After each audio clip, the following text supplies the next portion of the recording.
Revisit books podcast में आपका स्वागत है, जहां हम किताबों को रोजमर्रा की जिंदगी में इस्तेमाल होने वाली छोटी छोटी ज्ञान की बातों में बदलते हैं। आज हम एक बहुत ही इंटरेस्टिंग किताब पर बात करने वाले हैं, ग्रेग मैक्यूइन की essentialism, the discipline pursuit of less. हाँ, एसेंशियलिज्म। आज की जो ये भागदौड़ वाली दुनिया है ना, जहां सब और ज्यादा और तेज करने में लगे हैं, ये किताब बिल्कुल एक अलग नजरिया देती है। बिल्कुल, ये एक बहुत ही शक्तिशाली विचार है ना, कम लेकिन बेहतर, लेस बट बेटर। किताब इसी पर जोर देती है कि भाई अपनी एनर्जी, अपना टाइम सिर्फ उन चीजों पर लगाओ जो सच में मायने रखती हैं, तभी जिंदगी ज्यादा सार्थक, ज्यादा प्रभावी बनेगी। सही। लेखक का तो ये भी कहना है कि हम में से ज्यादातर लोग अपनी कैपेसिटी का, अपनी क्षमता का बहुत छोटा सा हिस्सा ही यूज कर पाते हैं। क्यों? क्योंकि हमारी एनर्जी इतनी सारी फालतू की, मतलब महत्वहीन चीजों में बिखरी रहती है। हाँ, ये बात तो है।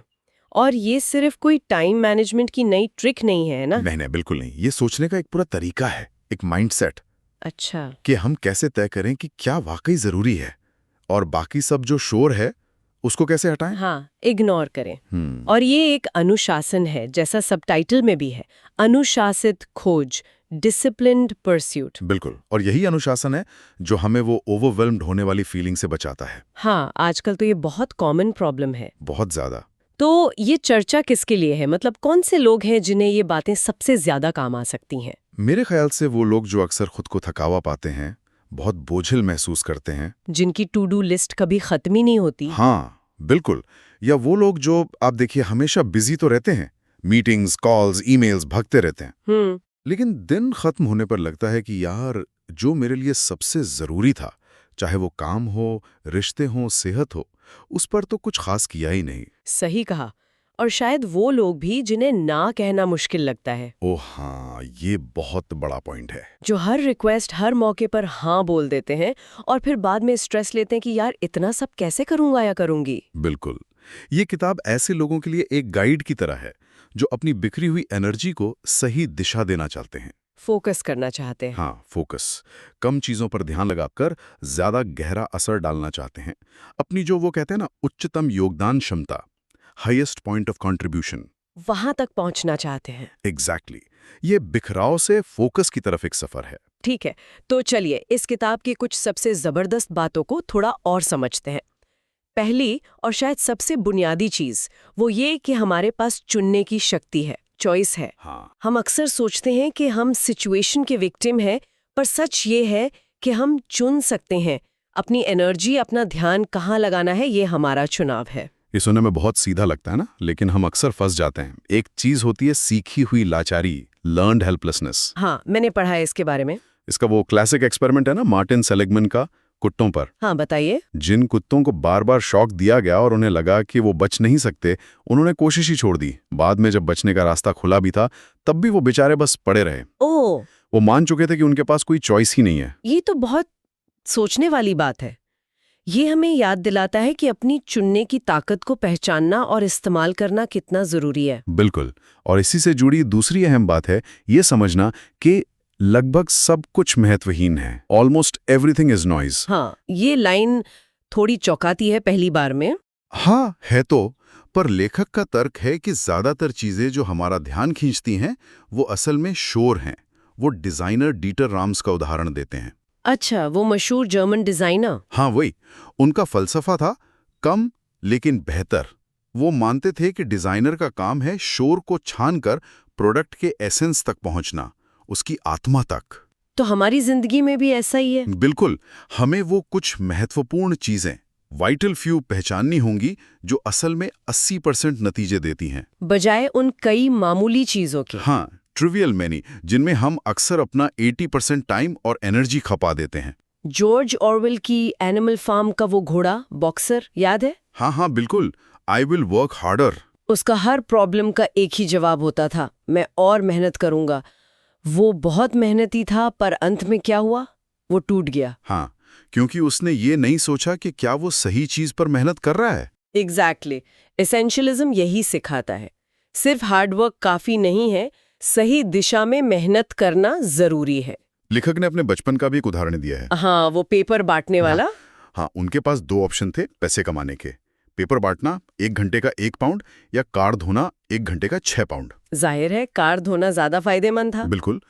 तो कुछ कोशिशें, कुछ एफर्ट्स दूसरों के मुकाबले कहीं ज्यादा वैल्यू देते हैं। हमें बस उन्हें पहचानना है। और इसे करने का एक प्रैक्टिकल तरीका भी बताया है किताब में, 90% रूल। हाँ, ये बड़ा इंटरेस्टिंग है। समझाइए जरा। ये नियम कहता है कि जब भी आप कोई नया मौका, कोई ऑप्शन देख रहे हो तो खुद से पूछें, क्या ये मेरे लिए 90% या उससे ज्यादा फिट है? 90%? इतना ज्यादा? हाँ, और अगर जवाब है नहीं, मतलब अगर आप पूरी तरह से एक्साइटेड नहीं हैं, तो उसे ना मानिए, 0%। अरे वाह, ये तो काफी सख्त रूल है। थोड़ा है, लेकिन ये हमें उन ठीक ठाक या चलो कर लेते हैं वाले ऑप्शंस में एनर्जी बर्बाद करने से बचाता है। और सिर्फ बेहतरीन चीजों को चुनने में मदद करता है। एग्जैक्टली। Only the best. ये तो कमाल का फिल्टर है। चलिए, अब दूसरी मुख्य बात पर आते हैं, ट्रेड ऑफ। ये मानना कि आप सब कुछ नहीं कर सकते। हाँ, ये एसेंशियलिज्म का कोर प्रिंसिपल है। हर हाँ का मतलब कहीं ना कहीं किसी दूसरी चीज के लिए ना होता है, चाहे आप माने या ना माने। और एसेंशियलिस्ट ये चुनाव सोच समझ कर करता है, कॉन्शियसली। बिल्कुल। इसका एक जबरदस्त उदाहरण बिजनेस वर्ल्ड से है, साउथवेस्ट एयरलाइंस। हाँ, हर्ब केलर वाली कहानी। हाँ, जब उन्होंने कंपनी शुरू की तो बहुत साफ ट्रेड ऑफ किए। तय किया कि हम low cost point two point airline बनेंगे। तो क्या क्या छोड़ा उन्होंने? उन्होंने कहा कोई खाना नहीं देंगे, कोई सीट असाइनमेंट नहीं, कोई फर्स्ट क्लास नहीं, और सिर्फ एक ही तरह का प्लेन उड़ाएंगे, बोइंग 737। इन ट्रेड ऑफ ने उन्हें इतना एफिशिएंट और प्रॉफिटेबल बनाया। उन्होंने साफ चुना कि वो क्या नहीं करेंगे। और इसके उलट वो कॉन्टिनेंटल एयरलाइंस वाला किस्सा। हाँ, वो भी सीखने लायक है। 90s में जब कॉन्टिनेंटल ने साउथवेस्ट की सक्सेस देखी तो उन्होंने नकल करने की सोची। एक लो कॉस्ट सर्विस शुरू की, कॉन्टिनेंटल लाइट। लेकिन अपनी पुरानी सर्विस भी चालू रखी। हाँ, यही प्रॉब्लम थी। वो अपनी फुल सर्विस एयरलाइन भी चलाते रहे, दो नावों में पैर रखने की कोशिश। इसे बिजनेस में स्ट्रैडलिंग स्ट्रैटेजी कहते हैं। और नतीजा? बुरी तरह फेल हुए, क्योंकि उन्होंने साफ ट्रेड ऑफ नहीं किए। सबको खुश करने के चक्कर में अपनी पहचान ही खो दी। तो इससे सबक क्या मिलता है? सवाल क्या पूछना चाहिए? एक नॉन एसेंशियलिस्ट पूछता है, मैं ये सब कैसे कर सकता हूं, या मैं दोनों कैसे करूं? जबकि एक एसेंशियलिस्ट पूछता है, मैं कौन सी प्रॉब्लम चुनना चाहता हूं, या यहां सबसे जरूरी ट्रेड ऑफ क्या है? ये स्वीकार करना कि हर चॉइस में कुछ छोड़ना पड़ेगा। हाँ, ये हमें ज्यादा सोच समझकर डिसीजन लेने में मदद करता है। और अगर हम ये चुनाव खुद नहीं करते तो हालात या दूसरे लोग हमारे लिए चुन लेते हैं। वो लेमन ब्रदर्स की सीएफओ थी ना, एरन कैलन। हाँ, उनका जिक्र है किताब में। उन्होंने लिखा था कि कैसे धीरे धीरे काम उनकी पूरी जिंदगी पर हावी हो गया। बाउंड्रीज धुंधली होती गईं क्योंकि उन्होंने शुरुआत में साफ ट्रेड ऑफ नहीं किए थे कि काम के बाहर क्या जरूरी है। और जब कंपनी डूबी तो उन्हें लगा सब खत्म हो गया। हाँ। दूसरी तरफ जॉनसन एंड जॉनसन का वो 1982 वाला टाइलेनॉल क्राइसिस। ओह हाँ, वो तो क्लासिक केस स्टडी है। जब पता चला कि किसी ने बोतलों में साइनाइड मिला दिया है, तो कंपनी ने फौरन देश भर से 31 मिलियन बोतलें वापस मंगवा लीं। $100 मिलियन से ज्यादा का नुकसान उठाया। क्यों? क्योंकि उनका एक क्रेडो था, उनके गाइडिंग प्रिंसिपल्स। उसमें कस्टमर और मरीज की सेफ्टी शेयर होल्डर के प्रॉफिट से ऊपर थी। ये बहुत बड़ा ट्रेड ऑफ था। बहुत बड़ा। लेकिन इससे लॉन्ग टर्म में कंपनी की इज्जत और भरोसा बना रहा। उन्होंने साफ चुना कि उनके लिए क्या ज्यादा जरूरी है। वाकई सोचने वाली बात है ये। चलिए अब तीसरी जरूरी सीख पर आते हैं। ये शायद सबसे ज्यादा नजरअंदाज की जाती है। कौन सी? अपनी सबसे बड़ी संपत्ति को सुरक्षित रखना, और वो संपत्ति है हम खुद। और इसका एक जरूरी तरीका है पूरी नींद लेना। हाँ, प्रोटेक्ट द एसेट, लेखक यही कहते हैं। वो जेफ नाम के एक सुपर सक्सेसफुल आदमी का किस्सा बताते हैं। इंटरनेशनल लेवल पर काम, बड़े सोशल कॉज, हमेशा ट्रैवलिंग। और नींद? उसको तो वो जरूरी नहीं समझते थे। नतीजा, उनका शरीर जवाब देने लगा। एक एक करके ऑर्गन्स फेल होने लगे।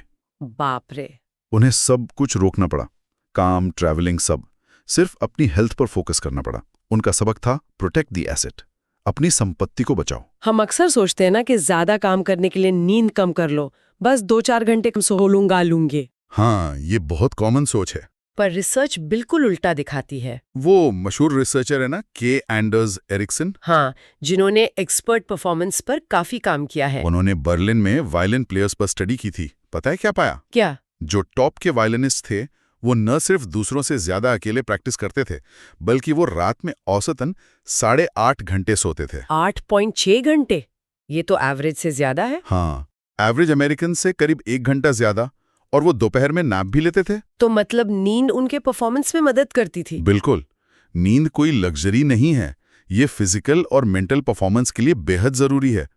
हार्वर्ड के वो नींद एक्सपर्ट हैं चार्ल्स ज़ीजलर। हाँ, वो नींद की कमी की तुलना नशे में होने से करते हैं। अच्छा, कैसे? वो कहते हैं कि अगर आप हफ्ते भर सिर्फ 4-5 घंटे सोएं या एक पूरी रात जाग जाएं, तो आपकी मेंटल कैपेसिटी उतनी ही कम हो जाती है जितनी 0.1% ब्लड अल्कोहल लेवल पर होती है। अरे, ये तो काफी गंभीर बात है ना? हम कभी किसी की तारीफ करेंगे जो काम पर नशे में आया है, नहीं ना? तो फिर हम लगातार नींद कम लेने वालों की तारीफ क्यों करते हैं? ये बहुत जरूरी सवाल है। नींद तो ब्रेन को रिचार्ज करती है, मेमोरी को कंसोलिडेट करती है, प्रॉब्लम सॉल्विंग स्किल्स बढ़ाती है, क्रिएटिविटी भी। सब कुछ। आप देखिए, जेफ बेजोस जैसे लोग भी कहते हैं कि वो 8 घंटे की नींद जरूर लेते हैं क्योंकि इससे वो बेहतर डिसीजन ले पाते हैं। मार्क एंड्रीसन भी, वो वेंचर कैपिटलिस्ट, वो भी 7-8 घंटे सोते हैं। तो मैसेज साफ है, अगर आपको लंबे समय तक अपना बेस्ट देना है तो अपनी सबसे कीमती संपत्ति यानी खुद को बचाना होगा, और पूरी नींद लेना इसका एक नॉन नेगोशिएबल हिस्सा है। ये इन्वेस्टमेंट है, खर्चा नहीं। बिल्कुल सही। अब आते हैं चौथी मुख्य बात पर, बाउंड्रीज, सीमाएं, उनकी मुक्तिदायक शक्ति। हाँ, बाउंड्रीज एसेंशियलिस्ट पढ़ने के लिए बहुत जरूरी है, अपनी प्रायोरिटीज को बचाने के लिए। ये हमें दूसरों के एजेंडे से बचाती हैं, है ना? हाँ, किताब में जिन यूंग नाम की एक महिला का उदाहरण है।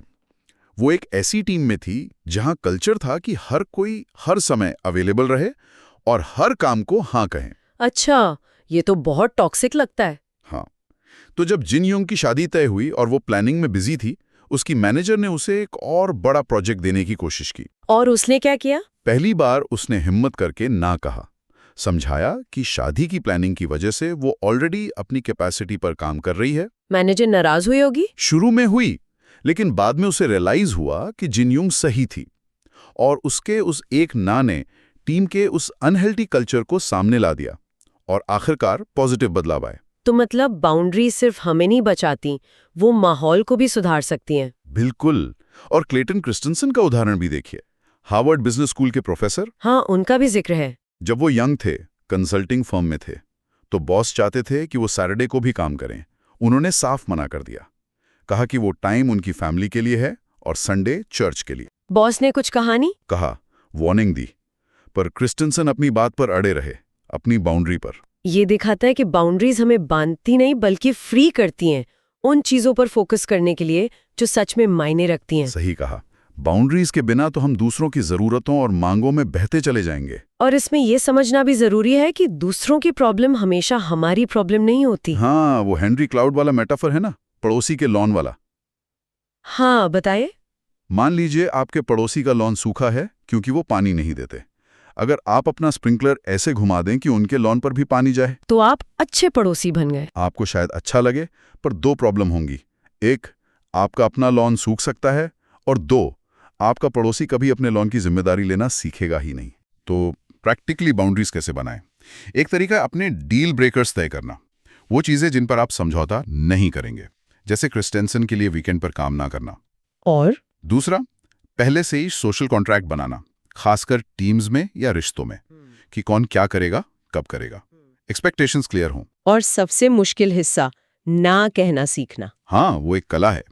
किताब में कई तरीके सुझाए हैं, जैसे रिक्वेस्ट को इंसान से अलग देखो, आप इंसान को नहीं रिक्वेस्ट को मना कर रहे हो। या सीधी, क्लियर पर पोलाइट ना कहो, लंबे बहाने मत बनाओ। या कभी कभी ये पूछना भी काम आ सकता है, हाँ मैं ये कर सकती हूँ, पर इसके लिए आप चाहते हैं कि मैं अपनी किस दूसरी प्रायोरिटी को छोड़ दूं? बिल्कुल, ये सामने वाले को ट्रेड ऑफ सोचने पर मजबूर करता है। या फिर टेक्नोलॉजी का यूज करना, जैसे लेखक ने किताब लिखते टाइम वो ऑटोमेटेड ईमेल रिप्लाई यूज किया था। हाँ, कि मैं अभी लिखने पर फोकस कर रहा हूँ, ईमेल कम देख पाऊंगा। ये एक्सपेक्टेशन मैनेज करने का तरीका है। सबसे जरूरी बात यह है कि आप अपनी बाउंड्रीज की इज्जत करें, क्योंकि अगर आप नहीं करेंगे तो दूसरे भी नहीं करेंगे। ये सेल्फिश होना नहीं है। बिल्कुल नहीं, ये अपनी एनर्जी, अपने टाइम, अपने कंट्रीब्यूशन को स्ट्रैटेजिकली मैनेज करना है, ताकि आप वहां सबसे ज्यादा असर डाल सकें जहां ये वाकई मायने रखता है। तो कुल मिलाकर एसेंशियलिज्म का जो सार है, जो निचोड़ है, वो यही है कि जिंदगी में कम चीजें करो पर उन्हें बेहतर तरीके से करो। हाँ, और ऐसा करके हम असल में ज्यादा हासिल कर सकते हैं, ज्यादा सक्सेस, ज्यादा सुकून, ज्यादा सार्थकता, मीनिंग। ये सिर्फ ना कहने के बारे में नहीं है। नहीं, ये सोच समझकर समझदारी से हाँ कहने के बारे में है।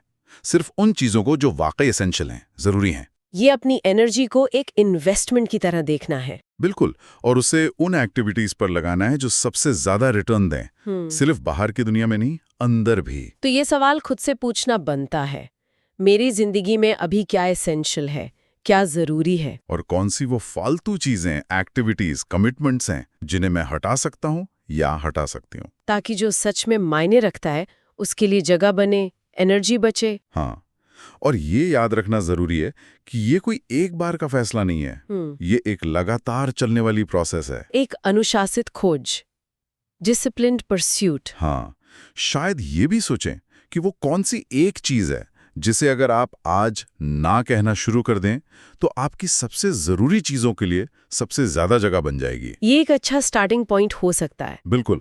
मुझे उम्मीद है कि आपको ये चर्चा उपयोगी लगी होगी और मैं आगे और भी बहुत कुछ साझा करने के लिए उत्सुक हूँ। मुझे बताएं कि आप अगली किस किताब पर चर्चा करना चाहेंगे।